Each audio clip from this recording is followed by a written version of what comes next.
que se siente es un orgasmo psíquico. Este sistema se llama orgasmático.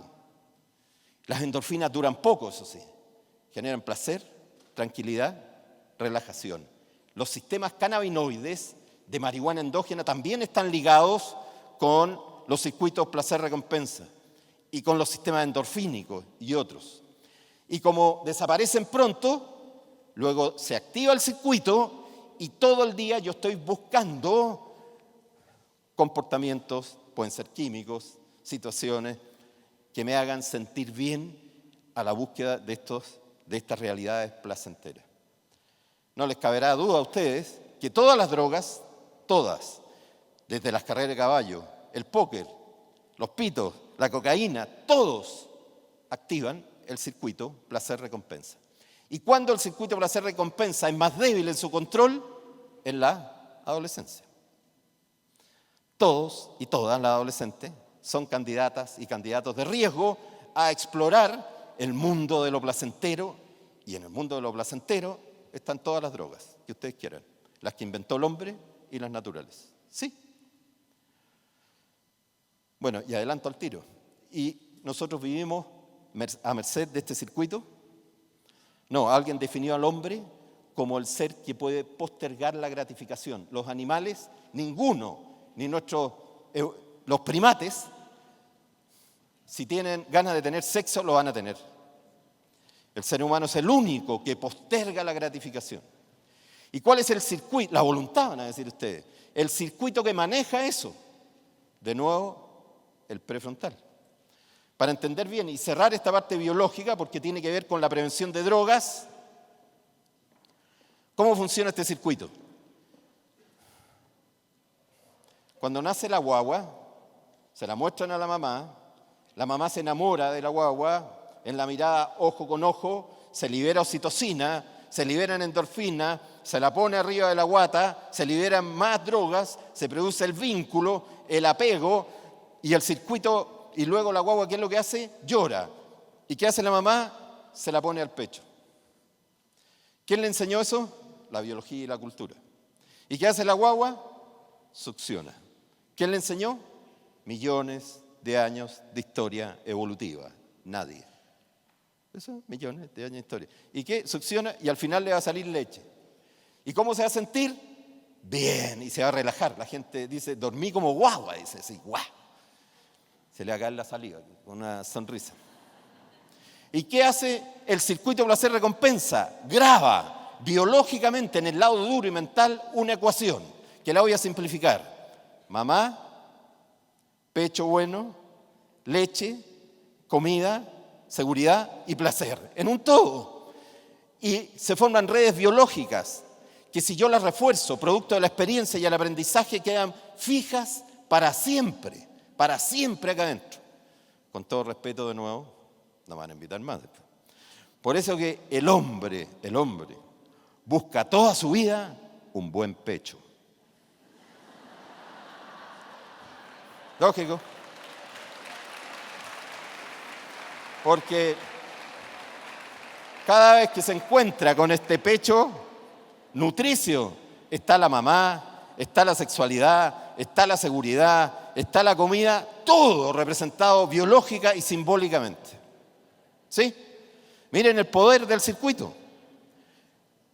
Pero, ¿qué le dice el pediatra a la mamá? Primero, pecho cuando quieras. O sea, tengo hambre y como.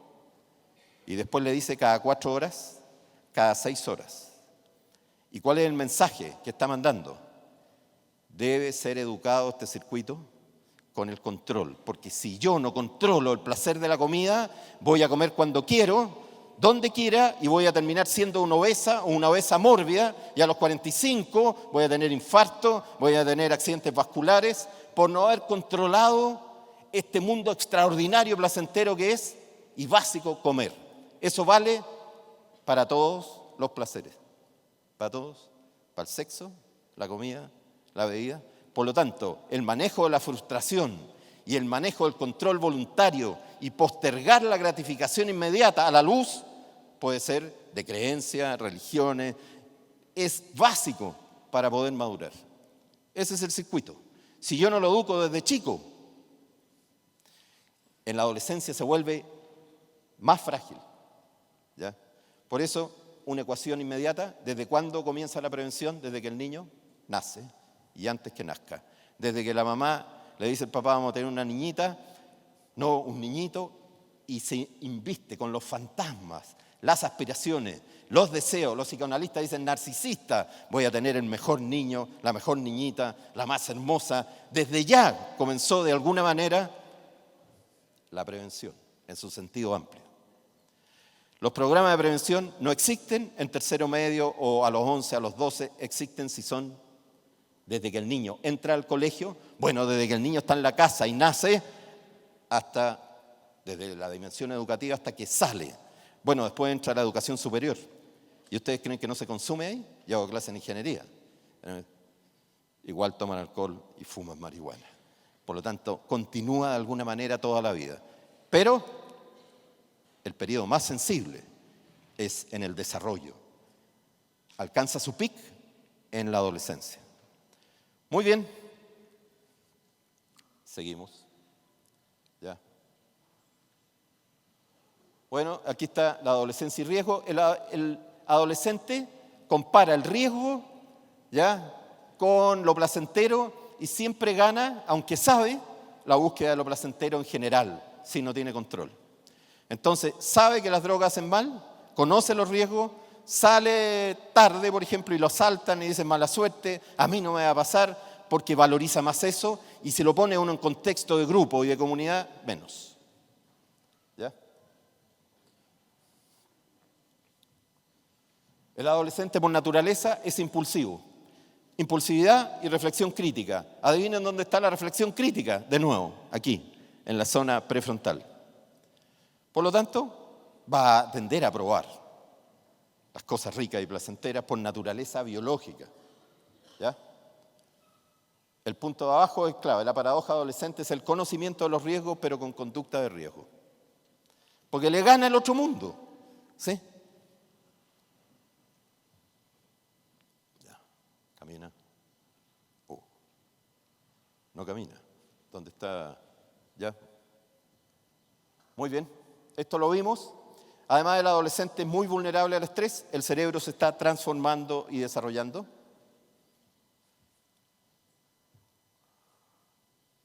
La pregunta: ¿problema del contexto o problema biológico? ¿Genes o contexto? La interacción genes-ambiente regula la predisposición siempre. Miren la penúltima línea: la experimentación adolescente es normativa. Los americanos dicen: si el adolescente no ha tomado una posición frente al consumo de drogas, no termina su adolescencia.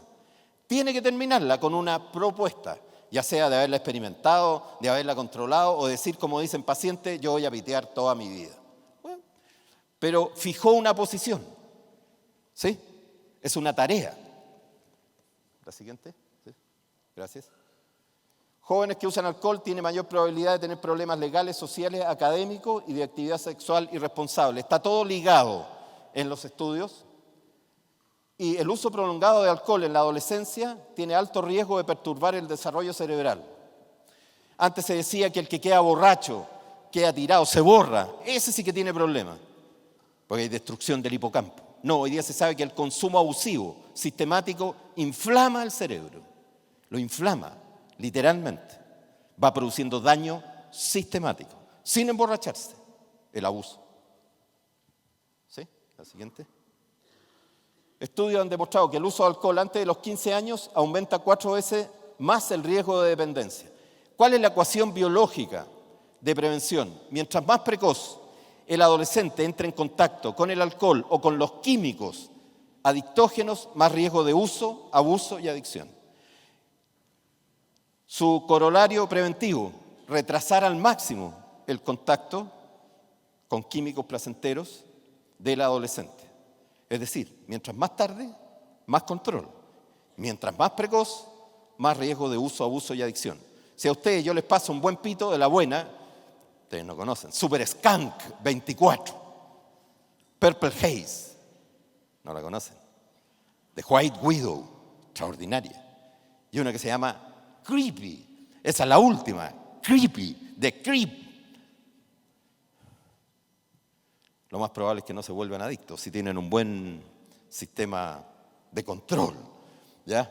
Y un mundo valórico. Acuérdense que el sistema ético-moral está en esta zona también. Pero si yo le paso eso a uno de 13 y de 14, va a decir, qué rico el vuelo, compadre. Y cuando dice que rico el vuelo, me volé, listo. El cerebro lo toma, lo mete al circuito placer-recompensa y producto de volver a experimentar, va aprendiendo. Lo mismo con el alcohol y lo mismo con todo lo placentero. Desde este punto de vista. Acuérdense que para el ser humano también es placentero el amor, el conocimiento, la belleza. Es preferible que entre en contacto con esas dimensiones que con estas otras, que son destructoras. Finalmente. ¿Sí? También facilita el encuentro con pares. Típico en la consulta, uno ve, oye, ¿cuántos crees tú que consumen? Todos, me dice. ¿Cómo que todos, vieja? Sí, la respuesta correcta es todos los con que yo me junto. Como con todos los que se juntan, consumen, ¿ya? Entonces todos consumen. Error garrafal de análisis. ¿Sí? A la siguiente. Perdón. Bueno, hoy día se sabe que no hay un gen que favorezca el consumo de drogas. En el fondo son muchos genes, especialmente con el circuito placer-recompensa. El que tiene un circuito placer-recompensa con menos control, más buscador de sensaciones, con tendencia a la desinhibición, a la no reflexión crítica, a la impulsividad extrema, son de mayor riesgo que los otros. Ahora, ¿significa eso que el alumno que nunca se le corre la corbata, que se peina con gomina, que nunca se le rompe, o la niñita que siempre tiene y llevan colgada la llave aquí, ven peinada con un moño así, que no va a consumir? También tiene riesgo. Pero no cabe duda que el riesgo está más desplazado a la desregulación del control, de la conducta. ¿Sí? La siguiente. Y aquí está la clave, el uso precoz, antes de los 15 años, está asociado ¿a qué? A la presencia, estamos hablando del alcohol, de déficit atencional impulsivo. Cualquier programa de prevención tiene que estar focalizado en el manejo de los niños impulsivos con déficit atencional, porque ellos en todos los estudios se van a ligar a un mayor riesgo de consumo, y las niñitas también. Desinhibición, bajo rendimiento escolar y abuso de otras sustancias. Esto es alcohol. Está ligado. Hoy día existe el policonsumo. O sea, marihuana, unas pastillitas, unos jales, una anfeta y un pitito de la buena, si tengo, si no de la mala, ya listo. Todo mezclado. Ya no existen los piteros de mi tiempo. Los hippies. Se fumaba un pito entre 10 y se corría un pito. Una agujita, pitos chicos. ¿Y cómo quedaba uno más contento? Hay que recordar que la marihuana de ese tiempo tenía 4% de tetrahidrocannabinol. La de hoy, la creepy, tiene 27. ¿Qué significa 27? Que yo me pego un cepelín, pito grande, gordo así, verde, amarillo, rojo, como Bob Marley, así. ¡Guau! Quedo pegado al techo. Entonces, los riesgos de la marihuana aumentaron en términos de los artilugios genéticos, ¿ya? Se feminizan, se mezclan, y es una marihuana de alta potencia. La siguiente, ¿sí? Bueno, la siguiente, voy a poner la síntesis. La conclusión de los estudios muestra que el alcohol temprano adolescente parece ser influenciado totalmente por la familia, el colegio y el entorno. Totalmente. Y luego viene la pregunta, ¿y los que se quedan pegados o abusan? Ahí entra a tallar el factor biológico, genético de riesgo. Eso significa que muchos y muchas van a tomar, pero cerca de un 10, 17% va a abusar y va a volverse adicto. Y todo el resto toma control y no se le pasa la mano. Lo mismo con la marihuana. Del 10 al 17% se quedan pegados. ¿Cuántos han piteado? Yo podría, levanten la mano aquí, los y las que alguna vez han fumado un buen pito.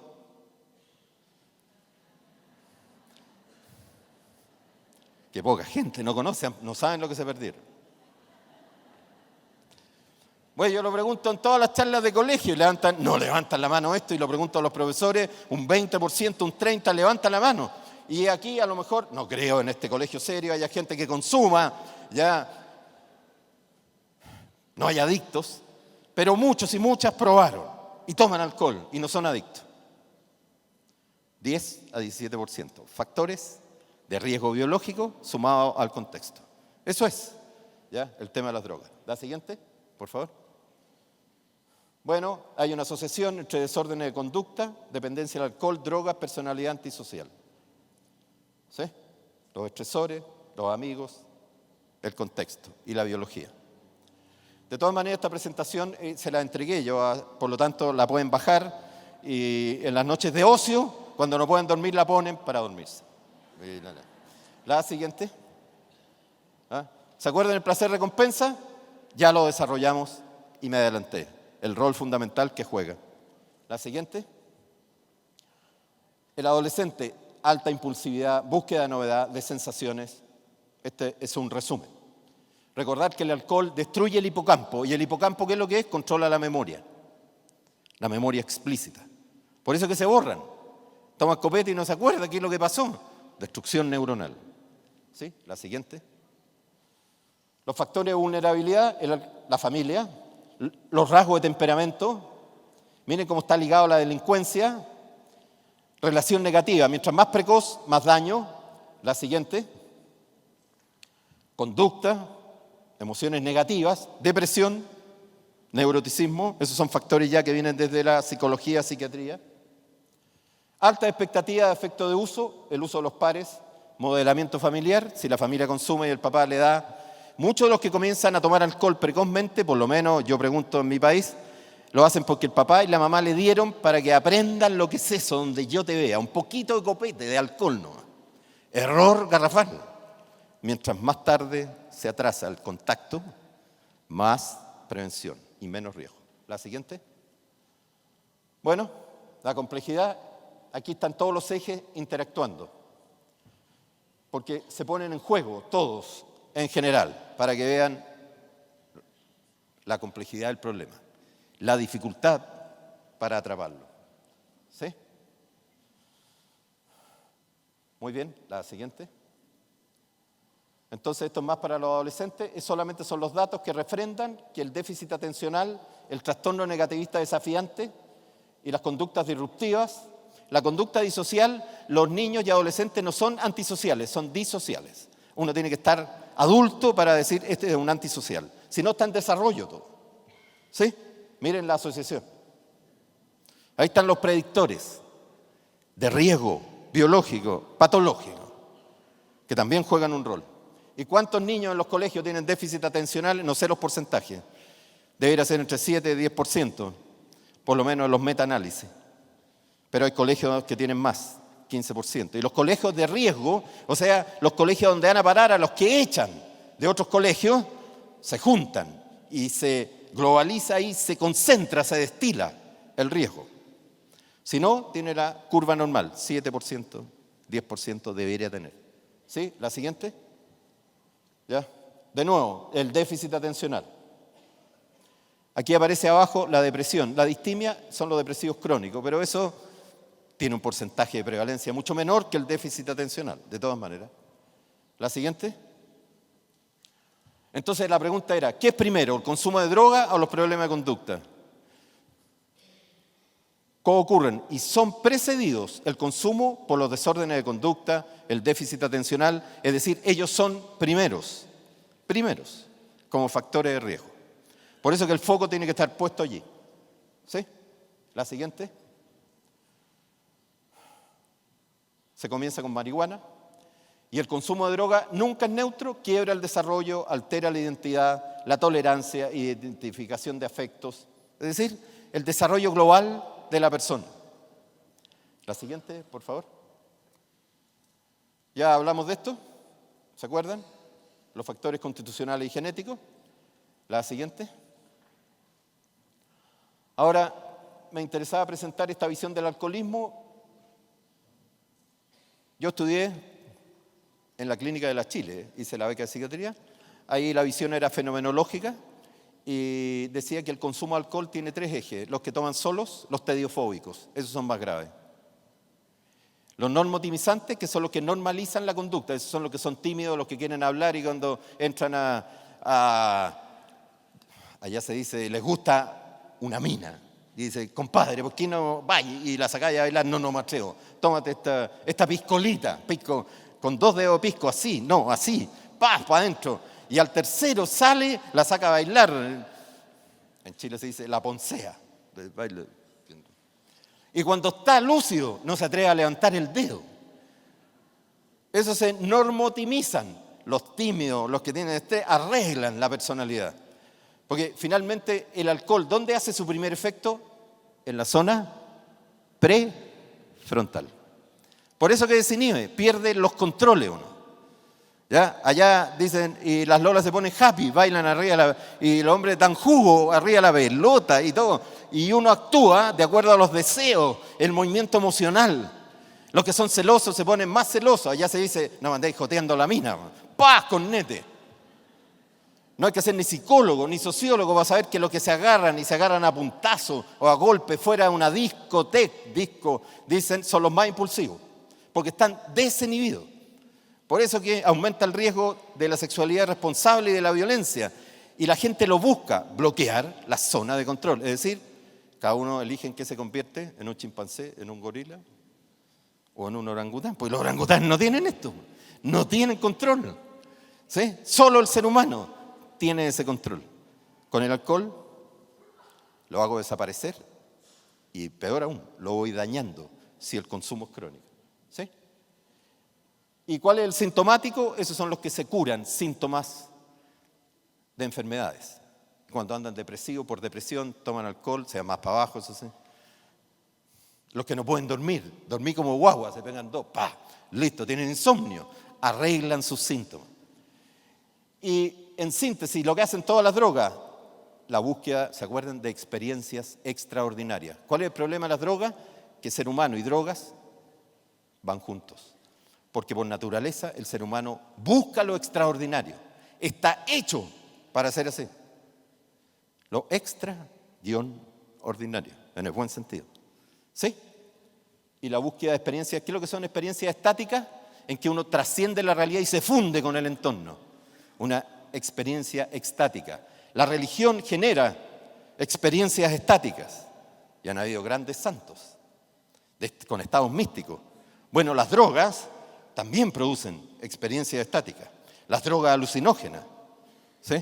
Las psicodélicas, de distinta dimensión la experiencia, eso sí. En una te conecta con lo divino, lo sagrado y lo trascendente, con lo absoluto. La otra te conecta con lo placentero, con una realidad distorsionada. ¿Ya? Ante las drogas, Octavio Paz dijo que el problema de las drogas es que si uno mira la historia del hombre, estaban usadas para los contactos con la divinidad. ¿Y quién las manejaba? El chamán. Los chamanes siempre usaron drogas. Y solo se consumían drogas cuando el chamán autorizaba y decía, ya, fiesta en la tribu, todos pueden consumir peyote. Y luego, no, nadie, porque yo doy el permiso.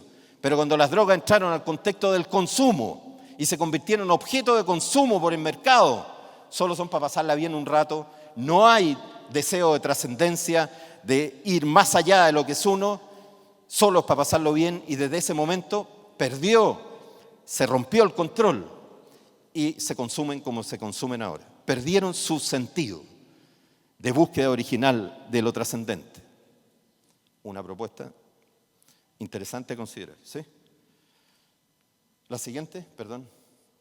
Entonces los consumidores son experimentales, ocasionales y habituales, yo los defino así. En los colegios no hay adictos, ya lo habrían echado. Leí que aquí se acaba de aceptar y se está pretendiendo en esta provincia de que todos los que trabajan en el Estado se hagan exámenes de droga, así debiera ser obviamente, y todos los que conducen, etcétera. Es así, en los pilotos es así, en el metro, allá donde vivo yo en Santiago, es así, en los bancos es así, son controles aleatorios, todos pasan y el que no quiere se va. En las mineras es así, es que debiera ser así, porque el uso pone en riesgo el bienestar del otro y el bien común. Y eso nunca es tolerado si uno tiene responsabilidad. Ahora, si solo quiero y me fumo un pito, yo en mi casa, y no perturbo a nadie, que se lo pitee. ¿Sí? Pero se está a lo mejor teniendo riesgo de enfermedad. Pero yo no voy a penetrar esa libertad privada, final, última. Pero el que tiene que ver con el bien común no puede tener ese derecho, creo yo. Tiene que pensar en el otro primero. ¿Ya? La siguiente. De la palabra adicción viene de los romanos eran inteligentes. Cuando uno le debía plata a los bancos, porque tenían bancos, lo volvía esclavo. Me debí 10.000 dracmas, 5 años de esclavitud. Hoy día si hicieran eso los bancos, estaríamos. De ahí viene adictio. ¿Sí? Obligación de un deudor insolvente. Y se caracteriza por la tolerancia y la abstinencia. Cada vez más, y si paro, me siento mal. Ahí está. Esos son signos de adicción, biológico, mental, del sistema completo. La siguiente, por favor. Bueno, esta es la definición de adicción. Se dañan la vida cotidiana, la vida educativa, la vida laboral, la vida relacional. Esos son los ejes para evaluarla. ¿Sí? La siguiente. Aquí están las etapas. Yo aprendo a consumir, hay que aprender a pitear y aprender a tomar. ¿A través de qué? La educación y la experiencia. ¿Sí? Hay tragos que son muy malos. El whisky es muy malo. Si yo quiero tomar whisky, debo educarme en obtener el efecto. Si yo no sé fumar y me fumo un pito, voy a toser 3 horas, porque no hay pitos con filtro. Se usan matacolas, eso sí. Pero no con filtro. Me va a dar tos y voy a... Entonces, debo saber fumar para obtener el efecto. Se aprende. La siguiente. ¿Sí? Primero se explora, después se busca, se llega a la euforia. La siguiente. Y empiezan a fracasar el desarrollo de cursos psicológicos para enfrentar la vida. La siguiente. Luego aparece la tolerancia. ¿Y qué es lo que sucede ahí? Ya no llego a lo que yo buscaba. Necesito consumir más, de mejor manera, y ya hay destrucción familiar y con el entorno. Antes puede permanecer en secreto. La siguiente. Intentos por abandonar. ¿Y qué pasa en esa etapa? Siento que no puedo. Me frustro, me angustio. ¿Sí? Consumo más para intentar mejorar eso. La siguiente. Ya no hay euforia. Ideas suicidas, paranoides. Aumenta el dolor psicológico. ¿Sí? La siguiente. Bueno, desde el psicoanálisis, Papá Freud, insisto, no soy... Al final dice que todos los consumidores tienen un yo frágil. Manejan mal la angustia, la ansiedad, la identidad. Y por lo tanto, cuando uno consume droga, adquiere un poder sobre la realidad. Es como 2 yo. El yo débil, que sufre, y un yo poderoso, pero que solo aparece con el químico. Entonces, como que uno se cinde en 2 espacios. ¿Sí? Existe un yo drogado y uno no drogado. Esa es la visión psicoanalítica. La siguiente. Entonces, depresión, experiencia, placer, poder del yo, manejo la angustia, desaparición del efecto eufórico, retorno a la realidad. Siempre la realidad es sentida como agobiante, penosa en alguna dimensión. Un paciente mío me decía, dejé de pitear, doctor, pero me duele la realidad. ¿Qué hago? Si no corrijo eso, va a volver a consumir. ¿O a alguien le gusta vivir una realidad dolorosa? Nadie. Nadie la busca así. Culpa, depresión y vuelvo a consumir. Ese es el ciclo psicológico, vivencial. La siguiente.